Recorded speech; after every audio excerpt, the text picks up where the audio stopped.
This week, episode 292 of Stogie Geeks.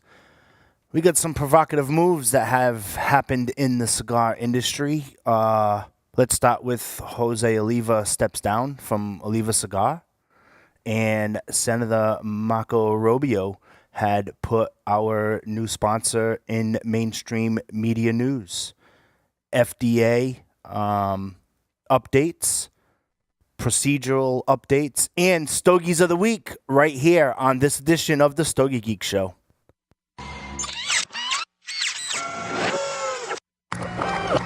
This is a Security Weekly production.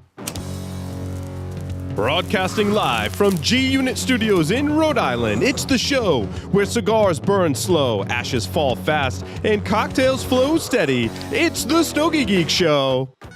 Welcome, everyone, to the Stogie Geek Show. Joe and I are already silly. Oh, yeah. Joe Hozempa, a.k.a. Joe Hollywood, is here with me in studio. I'm fired up.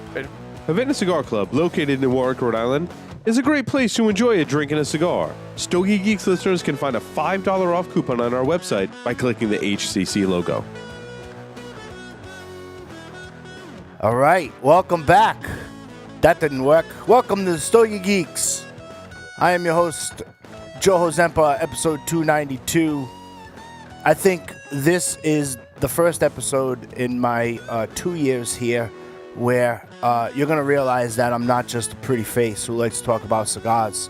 There have been some procedural moves, and I think structural moves that we can talk about. If you have a comment, you can go to Facebook Live and comment. I'm going to do my Facebook. I'm going to do my best to try to monitor that. I have it open live here on the Facebook Live, so you can comment if you have a question or whichever. Or if you flash me an email, joeh@stogiegeeks.com. We can, I will answer all of the emails in turn and go forth from there. I'll either answer them live here on the show or respond back to you and tell you, hey man, I responded to you there. Some interesting moves happened this week that, let's start with Jose Oliva had stepped down from CEO of Oliva Cigars. And when I was going through some of the Stogie news, that's certainly something that captured my attention for sure. I was like, wait, what? Right, and it's a family history. Good cigars, great cigars, good cigar line, and then we have a new sponsor here on the Stogie Geeks show, and Senator Marco Rubio from Florida had put the sponsor, which is J.C. Newman Cigar Company, so had put them into mainstream media news. So. To get the video on how it appeared on the news station over in Florida, you can go to and all of the show notes for this week are at stogiegeeks.com/292. That's today's episode. So we're going to start with that here. I want to start with the Jose Oliva what has exactly happened here. So I'm not going to read this to you and bore you with all of the details. However, I do want to take a moment to kind of reflect as to how the business structure is set into what this really means. So Jose Oliva, former CEO of Oliva Cigars, is stepping down now that he has been sworn in to Florida's Speaker of the House. Follow the bouncing ball. Oliva has decided that it's time to dedicate a little bit more time into politics. But that doesn't mean that he's out entirely. It simply means that he has taken an advisory role with the company, obviously bearing his family name. So let's take a look at that, right? Jose Oliva is sworn into Speaker of the House over in Florida, and there has been some, I don't want to say turmoil, but there has certainly been some concern for the industry down in South Florida and how it's going to affect the cigar industry here, as well as some of the other countries that they distribute some of the brands there. And again, if you go to stogiegeeks.com/292, you'll be able to catch all of the different news captions there. It's a quick 6-minute video. You can check that out for yourself. If you want to comment on that, you can just email me or flash me Facebook message update, whichever have you. And, then he's going to be in an advisory role for the business. So, it's time to really hone down on politics. Now, we have began talking about the FDA and the potential regulation and how they're lumping in premium cigars into the argument for the predicate date, and how, it's going to limit the creativity of an industry. It could lead to some potential layoffs in the industry. It could lead to, I don't want to say shortage, but definitely it could lead to some issues in regards to how we currently conduct business now. And so to have him jump in and play a little bit more role of politics, I think it's really, really a really good move. Now, if you follow Stogie Geeks for a while now, I believe at the it was around the fourth quarter of 2017 where we had chosen, if we could have a spokesperson for the government to plead the quote-unquote FDA case that we speaking about, who would that be? But, who better to have someone whose family name has been in the cigar industry, and then now they can follow the procedure of potential politics there. I think it's a bold move. I think it's a great move. And certainly it's definitely a way to get your voice heard. Now, how does that affect Oliva Cigars as we know it as consumers? Not so much there. They had hired from within someone who had been with the company to take over as CEO, and he's going to be on the advisory board for that company. And without getting all business on you, what basically an advisory board does is usually you follow Robert's Rule of Laws. The executive people for a corporation meet at a board meeting. They're either monthly or quarterly. And as a business, you have your choice to have an advisory board or an executive board. The advisory board advises the workers or the upper administration of the company. They have no purchasing power. All they are an advisory panel. Try to say that 10 times, right? And then if it's an executive board, they would have exclusive power to vote on doing some stuff and whatnot. So, he's going to be an advisor to the company, continue to keep an eye on the company, continue to make sure that the company is going in the direction that they plan for it.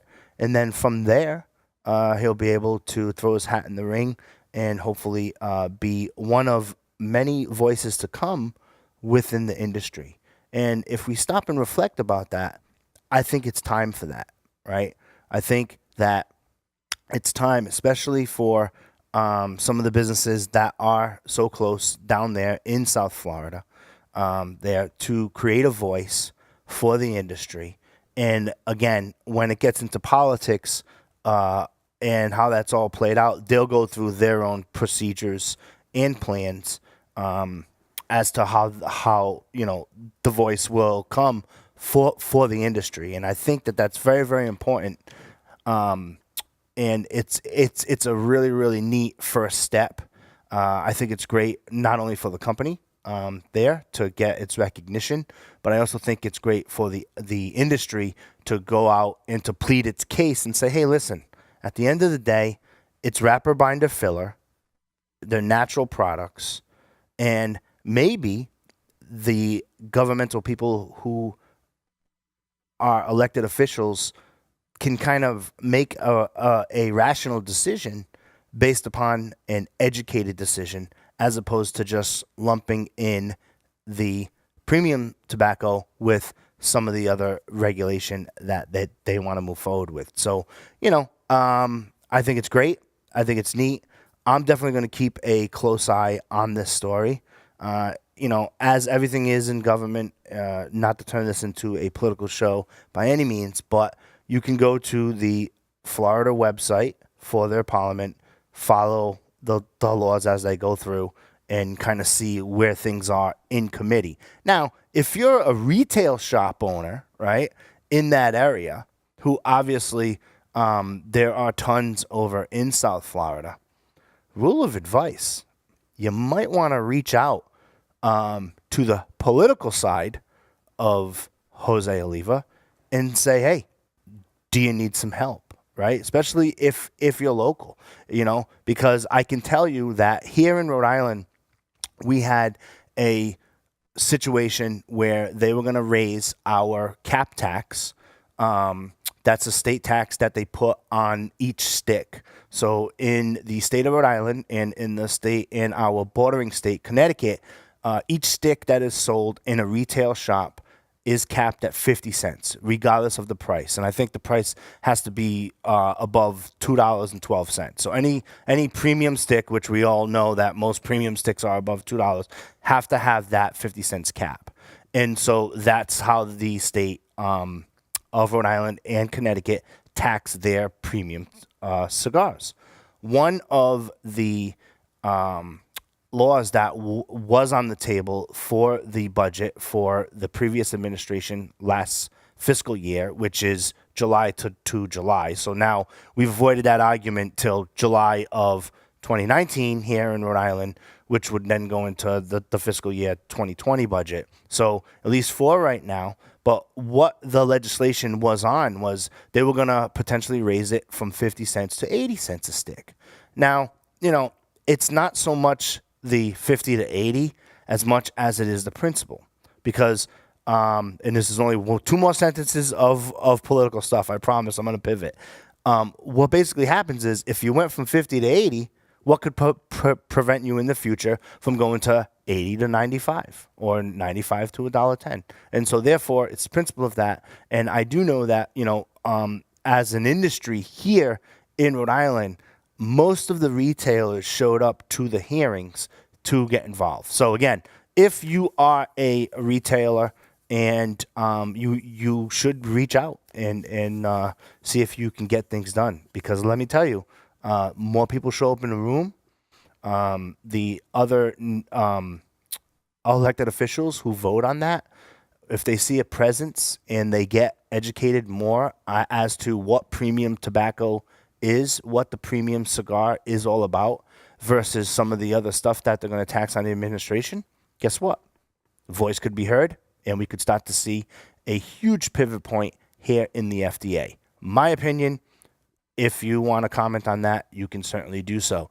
Another topic I want to take some time to talk about here is, speaking of FDA, is Senator Marco Rubio introduces a bill to exempt premium cigars from the FDA. And he does this again, right? So this is not like breaking news in the cigar industry or anything like that. But Senator Marco Rubio, he's a Republican from Florida, introduced a bill to the U.S. Senate aiming to protect premium cigar makers from the FDA. Rubio, who has called the FDA regulation of cigars, quote, the epitome of government overreach.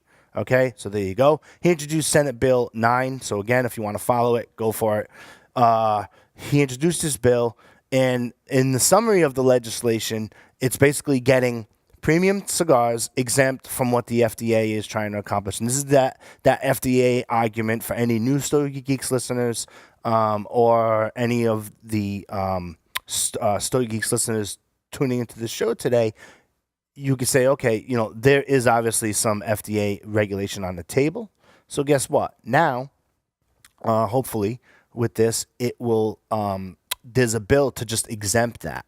Now, I don't think that that's going to be, oh, okay, sure, let's exempt it and then move on. But see, everything that we're taking the time out to talk about today is a beginning of, in my opinion, of a pivot point, okay? Because from my experience here, we have been talking about the FDA since 2014, okay? And no one knows what that every time we have an interview here on Stogie Geeks, something happens and no one knows. We talk about what ifs, what's going on. We don't know.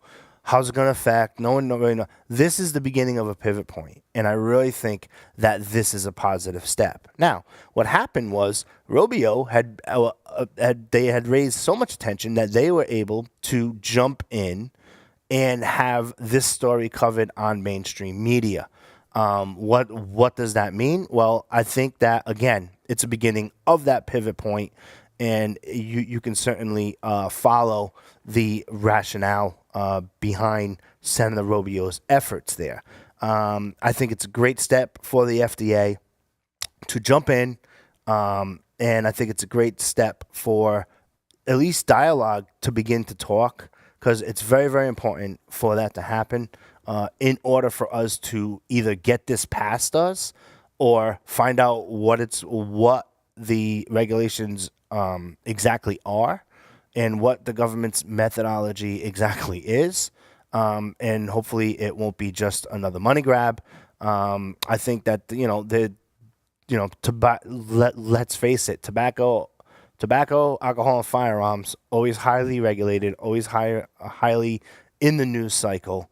And again, us with premium cigars are getting lumped into that mix. So you might want to pay attention to some of that stuff there. I think if you want to see the interview, again, stogiegeeks.com/292. That's today's episode, and you'll be able to find that out. Also, it's not very often that my role here at Security Weekly and Stogie Geeks can kind of cross paths a little bit here. But what I found pretty interesting is that Google had made a little bit of a quick mishap, and then they corrected the problem there. Apparently, there was an app for Churchill Solitaire on the Google Play Store. So, it was a virgin. Hold on, let me take a sip of wine on that note, right?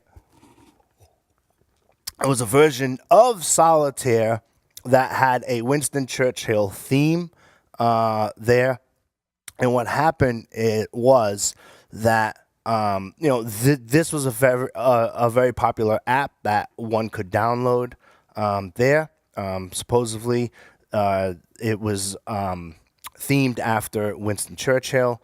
Well, once they found out that it had a picture of, Winston Churchill in the classic hat with a cigar, they ended up taking it down. And then, there was this big turmoil with the developer from the app going back and forth. It only lasted about a week. It came down there. And then since then, Google had put it back up. However, in order for them to put it back up, I thought this was pretty cool. Sad, but true. They had to disclaim that if you download this app, warning, it contains tobacco content. So I'm going to repeat that. Stupidity. Okay? So if you wanted the Winston Churchill app from the second time after they took it down, you had to acknowledge that it has tobacco content. Now, it's a solitaire game, but the cards have a picture of Winston Churchill smoking a cigar. I don't get it. Anyway, we're going to take a quick break. From then, we are going to go into my Sticks of the Week.